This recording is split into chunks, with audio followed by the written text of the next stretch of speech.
Hi air signs, Gemini, Libra and Aquarius, Ascendant, Sun, Moon, Venus, Rising, and those cross-watching, and welcome to your Tarot Love Messages. Today we're going to take a look at what is keeping your person blocked. So we're going to look at their blocked energies. What's keeping them stuck or stagnated? What's stopping them from moving forward with your connection, and just in general, what's keeping them stuck? So what is it that's blocking them?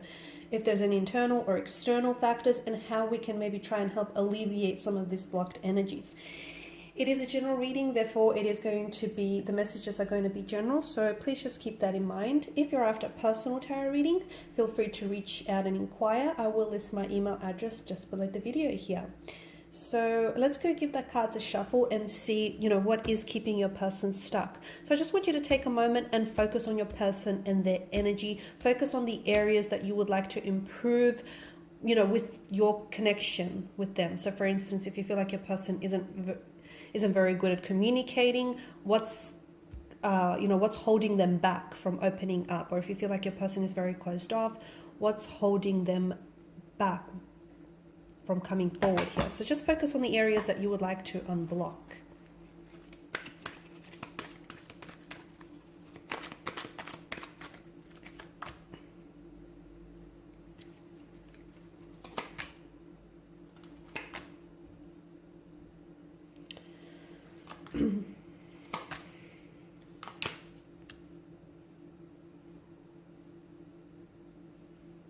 Okay, this is intricate. This is very interesting.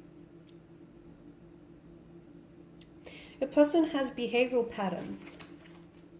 I'm picking up that your person has behavioral patterns that they exhibit from time to time. So, for instance, as with your relationship and as with previous relationships in the past, they have a tendency to sometimes self-jeopardize or self-sabotage relationships, maybe because they're scared of emotional intimacy, they're scared of commitment, which I do feel like is coming up strongly, especially with the Magician and his energy.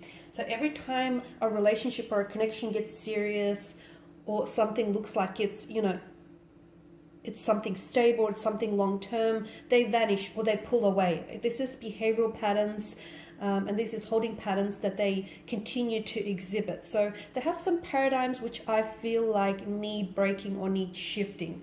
And there's something a lot more deeper and intricate there. So your person, I feel like, has a fear of commitment. The good news is they're not incapable of commitment, because I feel like with their energy, they're coming up as someone who can be very loyal, very capable, very committed, very stable energy. So they have the potential.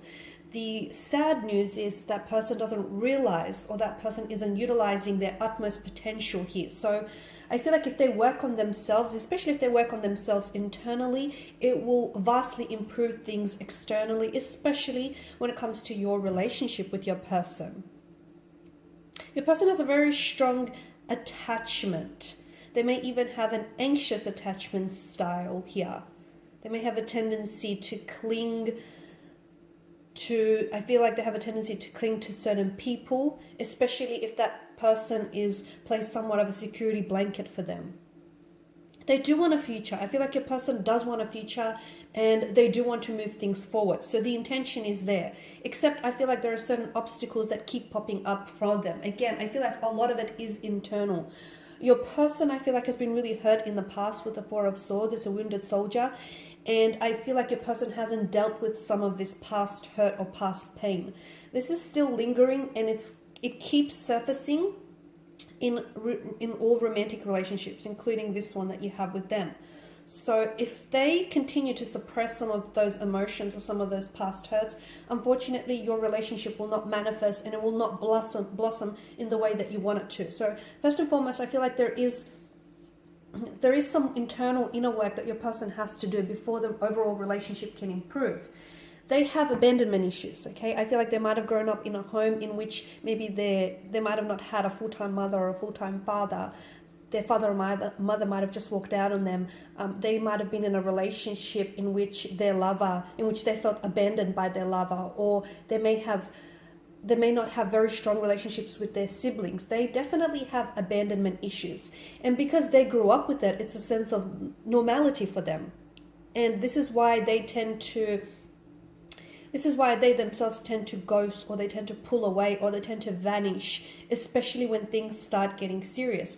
A lot of it is, they're only mirroring what they had seen growing up, or they're only mirroring or playing out essentially, what has been a reality for them. So this is behavioral patterns that they are attaching themselves to. If you can break some of these behavioral patterns, if they can work on themselves, and if they can, really see and identify these emotional triggers, I really feel like it will greatly improve your connection. But first, I do feel like your person needs some inner work.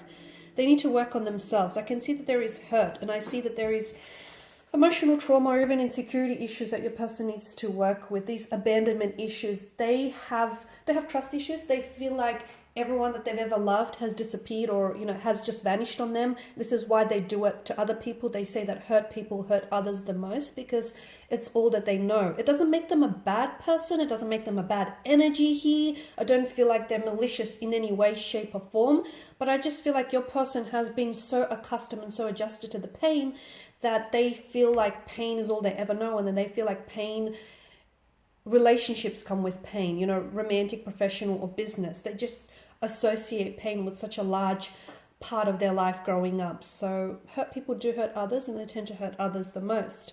Now, your person, I'm not sure if this is you coming up here or your person. I can see that they do have a strong desire to be with you. They do have plans for the future, and you'll notice that the two of you will develop plans for the future here, or you have been talking about plans for the future. So the intention is there, but there's a sense of fear in carrying out these plans. The two of you right now, with regards to your romantic relationship, you're on the edge of a precipice, but you're also a very disproportionate energy. Now, this edge of the precipice means that there is something about this connection that they share with you is pushing them outside of their comfort zone. It does feel slightly uncomfortable to them. Okay, now this isn't entirely a bad thing. I want to clarify. So what I mean by that, and I want to clarify by saying that your person has foreign feelings. So they have not felt about anyone the way that they feel for you. Okay, they have not, in their mind's eye, they have not developed plans with anyone in the future that the way that they're developing with you here. So this is unfamiliar territory for them. Okay, and it's scary. Stepping outside of your comfort zone is always very scary. Why? Well, because essentially we're stepping into the abyss of the unknown. We don't know what lies ahead. And essentially it's like dropping someone into a dark forest and getting them to find their way, in the middle of a dark forest, and getting them to find their way out. You don't know what lies ahead. Okay, you don't know where to go. So your person has fears, they have anxieties, they have insecurities about moving forward. Now this ties into abandonment issues. This also ties into commitment issues. So this is what they need to work on.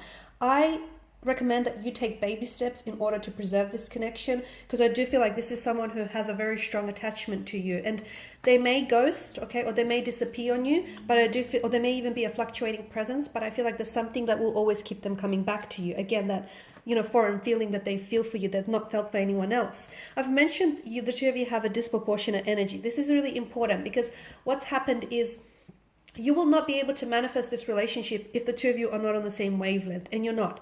The scales are imbalanced and they're tipped over, and not necessarily in your favor as well, air signs. So what we need to do is we need to get on the same page here, guys. The two of you need to balance out the connection. It's not going to be easy to do, but I feel like first and foremost, your partner really needs to find a way that they need to center themselves. Okay, they need to find their balance, their inner balance, and they need to center themselves before the connection can be centered. The same message could apply to you.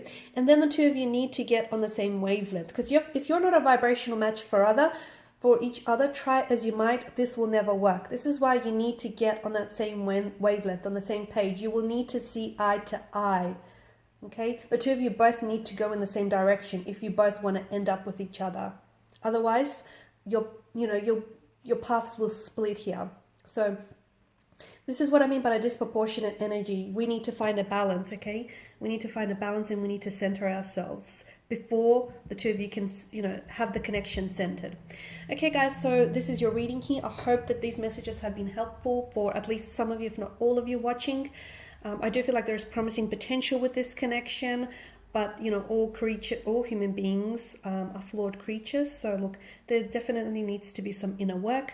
If you're after a personal tarot reading with myself, feel free to reach out, guys. Otherwise, I just want to thank you all for watching, for listening, for tuning in. I'll be sharing more tarot love messages with you in the week, so drop in then.